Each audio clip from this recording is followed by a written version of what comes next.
Vous écoutez le journal des diasporas africaines. Bonjour. Zoom on the beat. Bienvenue, installez-vous, on a des nouvelles pour vous. Il y a des bonnes, il y a des mauvaises, mais il y a des nouvelles pour vous. Bienvenue, installez-vous, on a des nouvelles pour vous. Il y a des bonnes, il y a des mauvaises, mais il y a des nouvelles pour vous. Vous écoutez le journal des diasporas africaines. Le journal des diasporas africaines reçoit aujourd'hui un Ivoirien, puisqu'il s'agit donc de consacrer ces jours, cette semaine, donc ces jours prochains et à partir d'aujourd'hui, à la communauté, j'ai envie de dire, ivoirienne, vivant à la fois en diaspora, mais également au pays. La particularité de notre invité qui va se présenter, c'est qu'il vit entre la Côte d'Ivoire, l'Afrique et l'Europe, et notamment l'Angleterre, n'est-ce pas, Zeus? Oui, Zeus de mon pseudonyme et puis Maurice Duzou de mon nom. Donc je vis avec ma famille en Angleterre et précisément à Dublin. Alors, est-ce que tu pourrais te présenter? Donc, quel est ton parcours? J'ai passé mon enfance en Côte d'Ivoire. Je fais mes études primaires, élémentaires, et puis collège, lycée en Côte d'Ivoire. Je fais un court séjour aux Beaux-Arts et même à l'Armée de l'air, et je me suis retrouvé et immigré en France, à Paris, brièvement, puis en Italie pour mes études, et je suis retrouvé aussi en Angleterre pour mes grandes études, et voilà, c'est mon parcours, en fait, mon chemin de croix, qu'on peut dire, jusqu'à l'Angleterre, et c'est là que je vis avec ma famille, et j'ai été professeur, je suis toujours professeur de médias, et aussi le directeur du Festival du Monde, et je suis imprégné dans la culture africaine que je partageais avec les Européens, et c'était ma raison d'être. Alors, quelles sont tes motivations, quelles ont été tes motivations à immigrer, à quitter la Côte d'Ivoire? Bon, c'est les études, hein, mais disons, on va dire, pour rester justement, à ne pas rentrer en Côte d'Ivoire. Et pour moi particulièrement, je suis parti pour revenir, certainement pour être prof de maths. Et une fois en dehors de la Côte d'Ivoire, dans l'Hexagone, j'ai opté de rester parce que je pensais que mon pays n'était pas prêt pour me recevoir. Comment ça? Donc je suis resté pour. Non, c'est-à-dire que j'ai découvert en moi un talent d'artiste, et puis j'ai aussi ce qui était important, c'est que j'ai rencontré ma femme, donc on a eu des enfants, donc ça devient compliqué, laisser les enfants venir en Côte d'Ivoire. À ce moment, rien n'est prévu, rien n'a été préparé en Afrique, c'était très très difficile. Et puis en plus, on ne fait que découvrir, on fait se découvrir en fait.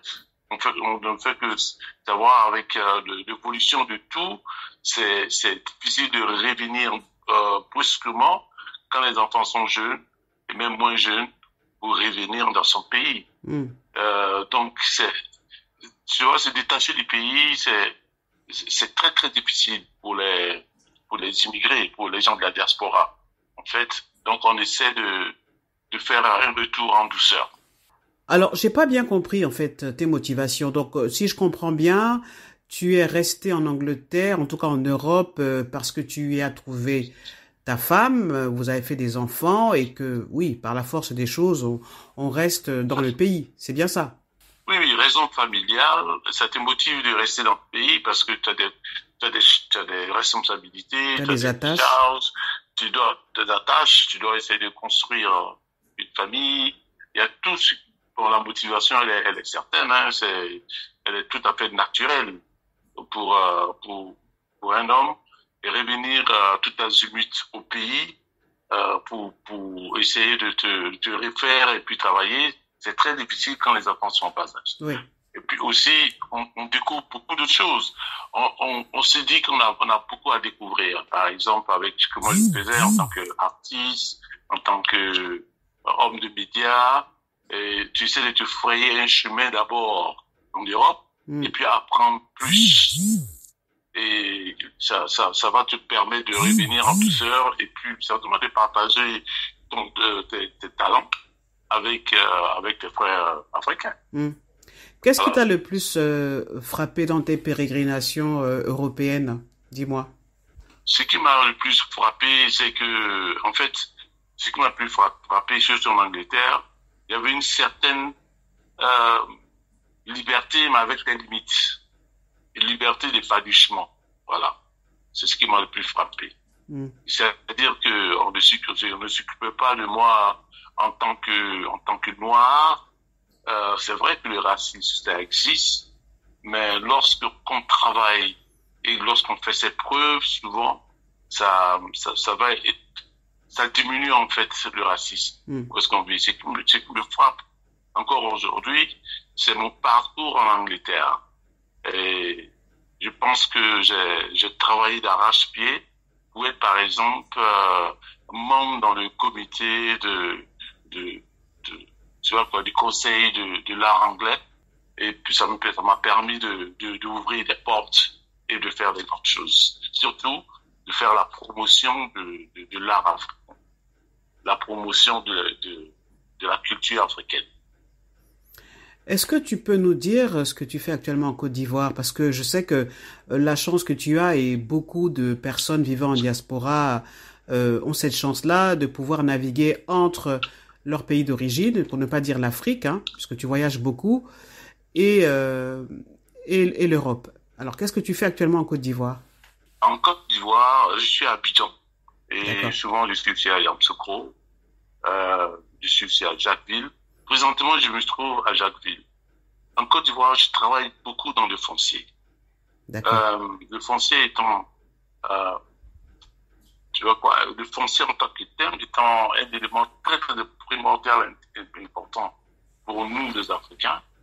Et j'ai découvert que le foncier, c'est la base même c'est la base de tout Africain.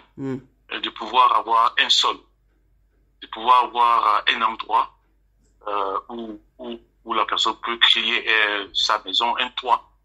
Lorsque tu vas quand tu vas à l'extérieur, tu reviens en tant que diaspora, tu as besoin quand même d'avoir un toit. C'est Donc, important. ça m'a beaucoup intéressé depuis 10 ans. Oui. Et j'apprends toujours. Et c'est pas facile parce que c'est lié à beaucoup de choses de foncier. Je pense que ça sera le même thème sur lequel on peut discuter après. Oui. Justement, quel conseil tu donnerais à toutes les personnes vivant en diaspora qui caressent le rêve de rentrer et de pouvoir se construire une maison, une belle maison pour se reposer? Quels écueils faut-il éviter? Moi, je pense que pour quelqu'un de la diaspora qui est à l'extérieur, d'abord, il faudrait que la personne essaie de venir dans son pays, quel que soit, Côte d'Ivoire, Ghana, un peu partout, et venir d'abord tâter le terrain, connaître le terrain, et s'imprégner dans la culture du foncier, et essayer de voir les rouages, les lois, et puis et d'être vraiment alerte, et puis s'apprêter à revenir. Ça, c'est un mot très important, s'apprêter à revenir. C'est-à-dire, c'est tout le parcours qu'on fait et on vient pour essayer de voir l'état des lieux. Ça permettra d'éclairer la personne lorsque la personne est prête de venir s'installer. Il n'y aura pas de surprise. Alors, pour cette première partie de l'entretien, je terminerai par une dernière question, mais c'est pas fini. Quels sont les conseils que tu donnes aux jeunes qui souhaitent quitter la Côte d'Ivoire? Quitter la Côte d'Ivoire, d'abord l'Afrique est en évolution. Je peux dire l'Afrique commence à être intéressant pour même les Européens, même les Africains. Quitter la Côte d'Ivoire, il faudrait qu'ils réfléchissent. faudrait qu'ils réfléchissent de voir d'abord si quitter la Côte d'Ivoire pour des raisons pour aller découvrir quelque chose de nouveau, il faudrait que ça soit d'une courte durée. Il faudrait que ça soit bien préparé, ce départ de quitter son pays aujourd'hui. Dans le temps, c'était très facile de partir. Mais aujourd'hui, il faudrait que les jeunes, franchement, ils sentent que ce voyage est bien préparé pour ne pas qu'ils aient des surprises dans l'Hexagone. Tu t'adresses à ces jeunes qui viennent par avion ou qui viennent en traversant le désert et les mers à leur risque et péril? Non, venir par avion, le désert ou mer, la logistique importe peu. C'est très important parce que ceux qui prennent des risques, ça c'est autre chose. Mais d'abord, c'est le fait de penser aller à l'Hexagone pour essayer de s'installer aujourd'hui, c'est très très difficile parce que d'abord en Europe, il n'y a pas vraiment de travail comme on dit et ça devient de plus en plus difficile. Les temps ont changé et on n'a pas les mêmes donnes comme auparavant. Donc l'Afrique, c'est une terre à cultiver. Je me demande pourquoi est-ce que les jeunes se lancent pas dans l'entrepreneuriat et puis cherchent pas plutôt à développer leur talent en Afrique. L'Afrique, ça se résume pas à un seul pays. Et l'Afrique, c'est un continent, le plus grand continent du monde. Donc, aller par exemple dans d'autres pays en Afrique et essayer de travailler, même faire des apprentissages, d'échanger les talents avec d'autres personnes, je pense que c'est ce qui va permettre à certains jeunes Africains de savoir qu'il n'y a pas que l'Europe qui compte. Merci Zeus, tu restes avec nous. On te retrouve très bientôt sur l'Afrique d'une seule voix pour continuer cette émission, donc le journal des diasporas africaines.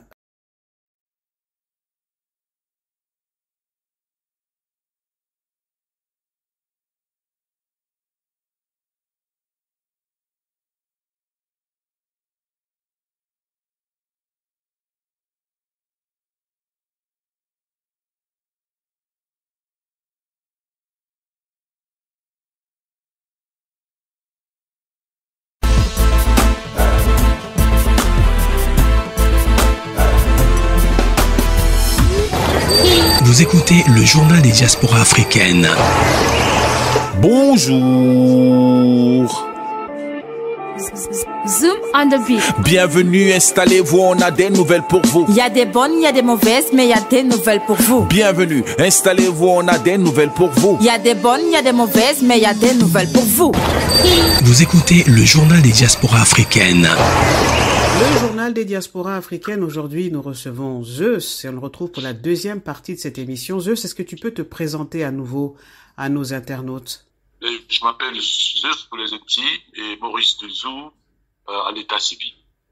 Donc je suis basé tu es ivoirien. Et je suis ivoirien, ouais. Comme certains le disent, je suis ivoirien et je suis présentement à Accra, Jacquesville et en fait à Abidjan. Est-ce qu'il y a un thème, un sujet d'actualité sur lequel tu voudrais parler? Le sujet très important, c'est avoir un lopin de terre. Ah, je pensais que tu allais parler de la canne quand même.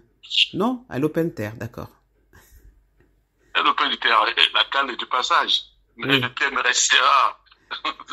Après la canne, il faudra se loger. Exact. Après la canne, il faudra avoir un abri, avoir un endroit où certainement quelqu'un peut construire quelque chose et rester toujours, rester plus du moins sédentaire pour ceux qui vivent en Côte d'Ivoire et même pour ceux qui vivent à l'Hexagone, dans la diaspora, rêvent de quitter ces HLM, ces appartements pleins de cafards, ces appartements exécutés, ces endroits où l'homme est toujours de passage pour venir dans leur pays et avoir l'espace et pour pouvoir rester pour les derniers jours.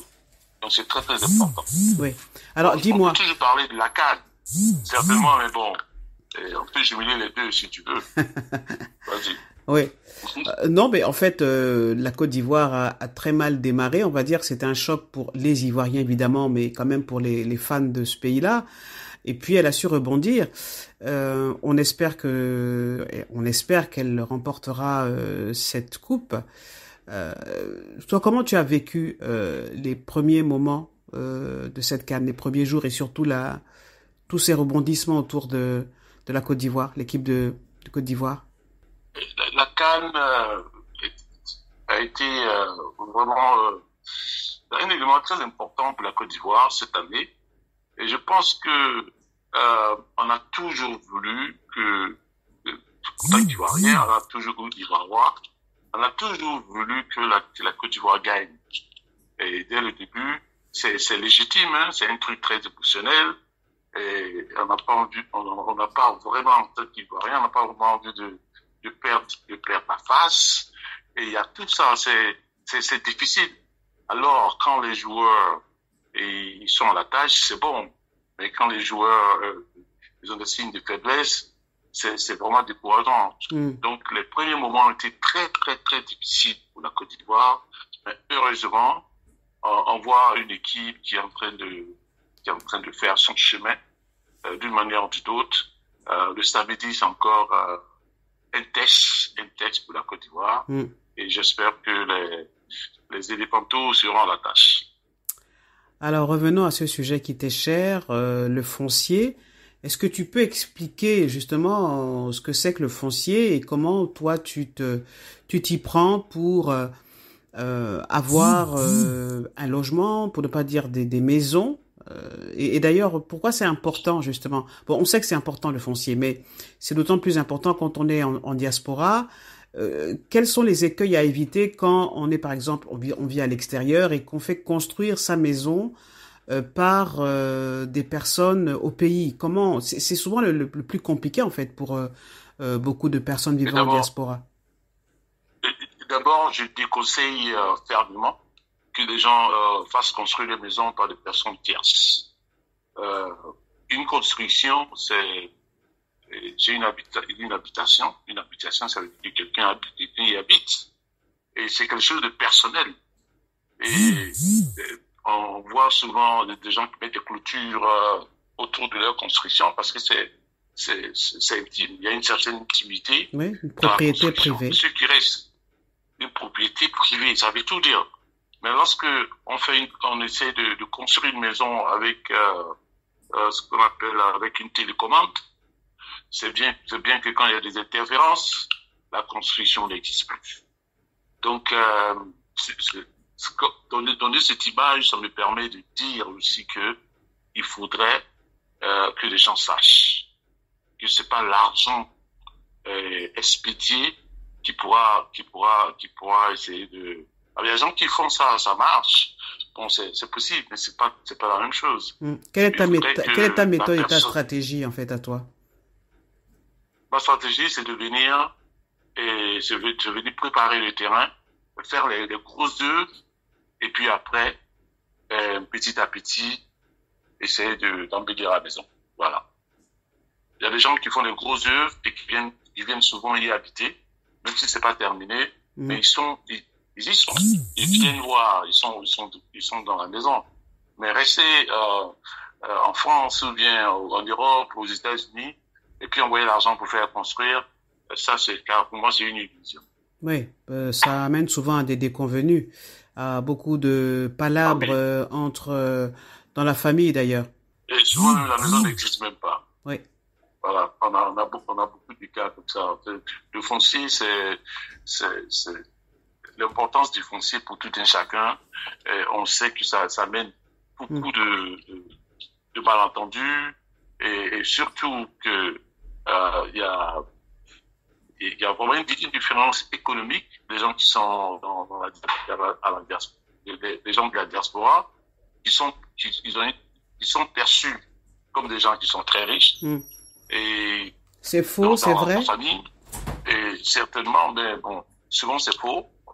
souvent, même si c'est vrai, si tu es très très riche, tu viens directement pour construire ta maison en 6 mois, ou bien ton bâtiment en 1 année, ça dépend quoi. Mais c'est très très important de venir construire sa maison et de ne pas laisser ta maison construite par quelqu'un d'autre quand tu vis aux États-Unis, en Angleterre ou bien en France. Ça sera très très difficile. Oui. C'est le conseil que je donne. Parce que avec tous les problèmes qu'on a eu dans le foncier aujourd'hui, c'est pas conseillé en fait que les gens restent là-bas et puis qu'ils envoient de l'argent pour que la maison soit construite. Est-ce qu'il est encore possible aujourd'hui d'acquérir un terrain, un titre foncier en bonne et due forme? Actuellement, en Côte d'Ivoire, c'est un pays qui se développe, et notamment dans la capitale. Est-ce que c'est encore possible? Est-ce que ça coûte cher? Quels sont les tarifs? Est-ce que tu as des astuces?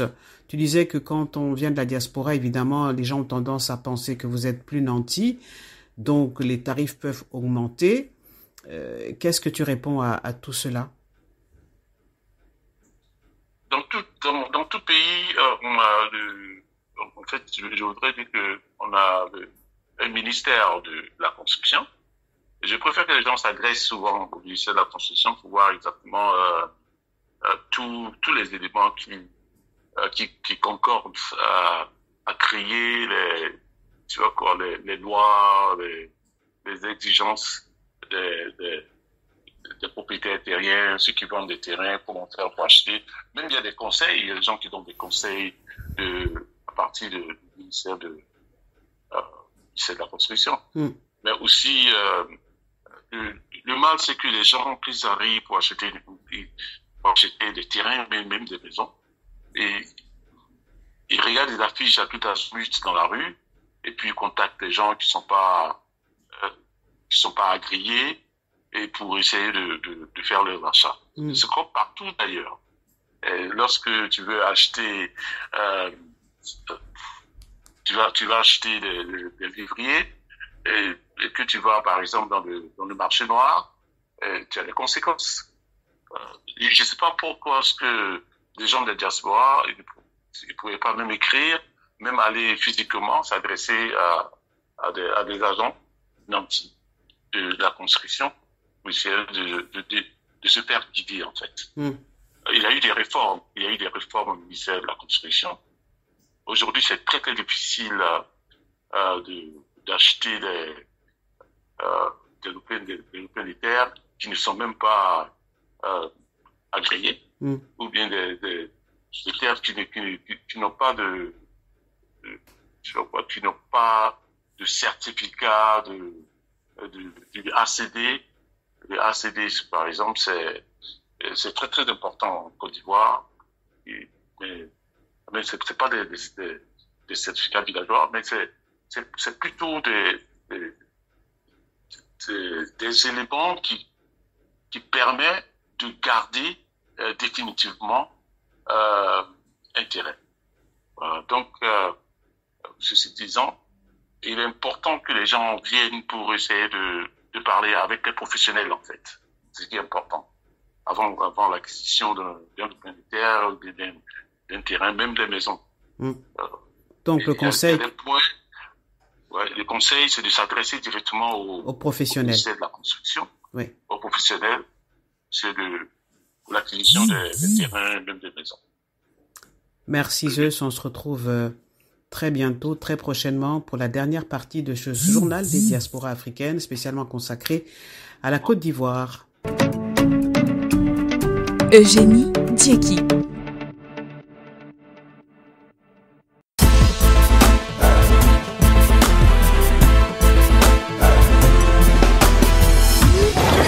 Vous écoutez le journal des diasporas africaines.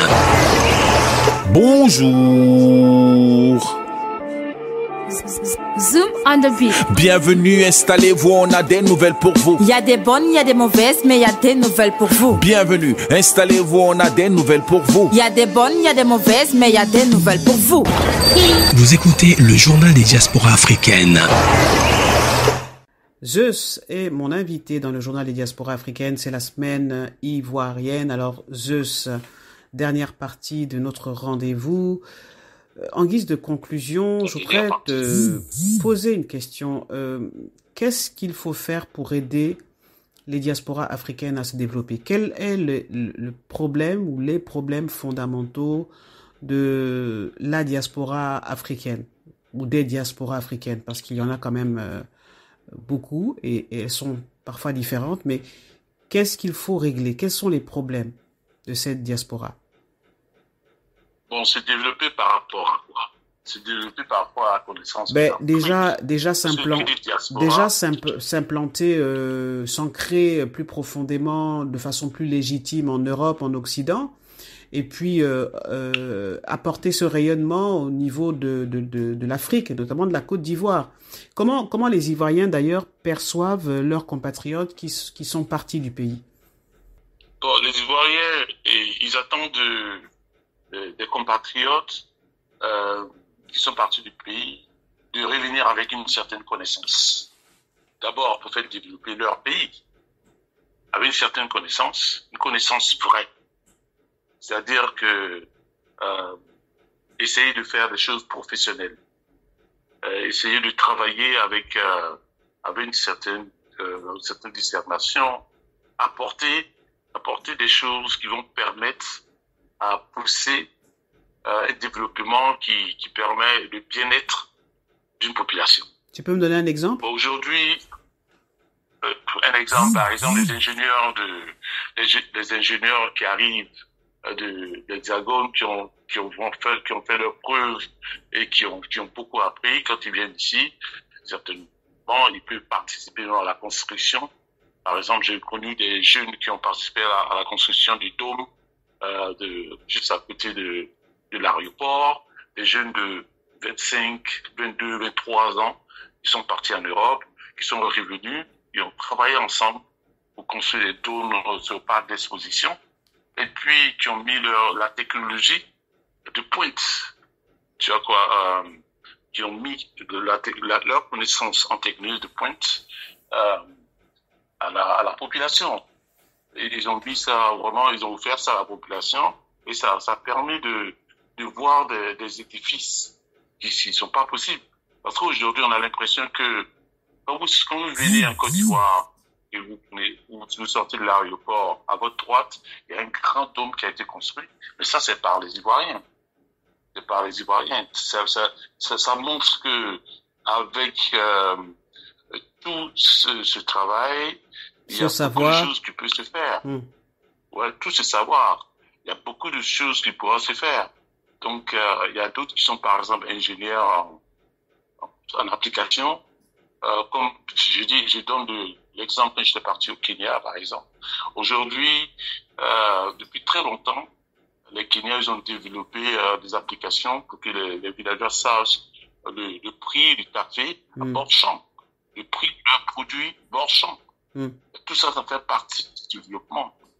Donc, aller à l'Hexagone pour essayer de travailler et revenir avec quand même quelque chose, pas une connaissance d'entrepreneur, comme par exemple élever les poulets, par exemple. Il faut savoir exactement tout ce qui est l'hygiène, correctement pour que ça soit bénéfique pour la population et puis bénéfique aussi pour les gens qui travaillent. Il y a aussi une question d'apprentissage.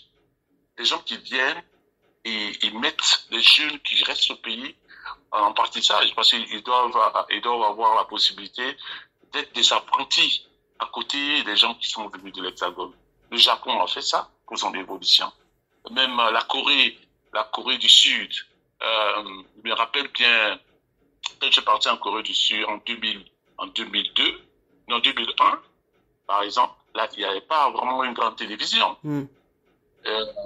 Aujourd'hui, la Corée du Sud, ils ont tellement évolué, ils fabriquent des voitures, leur télévision, ils ont peut-être plus de 100 chaînes. Mais tout ça, c'est important. C'est la diaspora coréenne qui a fait ça. Mais pourquoi on ne fait pas ça en Afrique? Pour ça, lorsque nous, quand on arrive on met pas des jeunes dans l'apprentissage. Moi, par exemple, j'ai des jeunes dans le secteur du média qui ont travaillé avec moi. Alors justement, Ils ont travaillé. j'allais te poser la question, qu'est-ce que toi tu fais concrètement pour aider tes compatriotes en Côte d'Ivoire? Ben, je pense que l'année dernière, en 2003, j'ai travaillé avec 15 jeunes. 2023. Juste pour apprendre, pour 2023, là, les élections. J'ai travaillé avec 15 jeunes pour apprendre exactement qu'est-ce que c'est que les élections.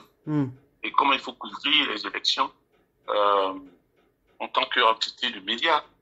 Donc, qu'est-ce qu'ils ont fait? Et il y a eu des monteurs, il y a eu des designers, il y a eu plein de gens qui ont travaillé dessus. Ces 15 personnes qui ont suivi de bout en bout et ils ont beaucoup appris. Oui. C'est très important. Je pense que la prochaine élection, ils sauront exactement ce qu'il faut faire. Tout ça, c'est important.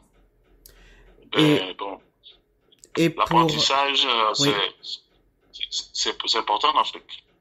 Et pour aider les diasporas africaines à se développer, qu'est-ce qu'il faudrait faire, selon toi? Il faudrait d'abord qu'ils aient un objectif bien précis, ce qu'ils peuvent faire. Ça c'est le point focal. Avoir un objectif dans la vie, ce qu'on fait et comment est-ce qu'on peut le partager demain. Il faut se développer d'abord. On se développe lorsqu'on a des objectifs bien précis. Et puis, il faut rester sur son canevas, sur un canevas, pour pouvoir essayer à la fin de faire, de tirer une conclusion, de se revoir, de se parfaire de temps en temps. Ce qui vient le développement personnel de la diaspora est très important.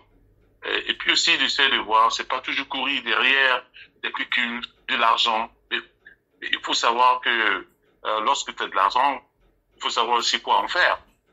Donc ça c'est très très important d'avoir une direction et aussi d'avoir la possibilité de savoir qu'un jour on pourra partager ça avec des frères lorsqu'on revient. Maintenant sur le plan de l'évolution personnelle de la personne en tant que en tant que un homme de la diaspora, il faudrait faire cette œuvre, travailler pour essayer de grandir en Europe. Oui. C'est-à-dire passer des étapes pour se faire aussi connaître dans certains domaines. C'est-à-dire que être professionnel dans le travail qu'on fait. Et être professionnel, puisqu'on vit de ça, il faudrait qu'on accepte d'être professionnel qu'on fait. Un jour, ça va servir en Afrique. Zeus, merci infiniment d'avoir été mon invité dans le journal des diasporas africaines à l'occasion de cette semaine ivoirienne. Ton mot de fin peut-être dans ta langue à toi? Ensuite, tu traduiras en français. Oui. Kwa Idoka. Ça, c'est un Yakuba, hein. On dit Kwa Idoka. C'est-à-dire, on se verra un jour. Kwa Idoka? Oui, c'est ça. On se verra un jour. On se verra un jour. Oui. même du Gabon. On se verra un jour. Exact. Merci, Zeus. Allez. Oui. À très bientôt. À très bientôt sur l'Afrique d'une seule voix. Eugénie Dieki.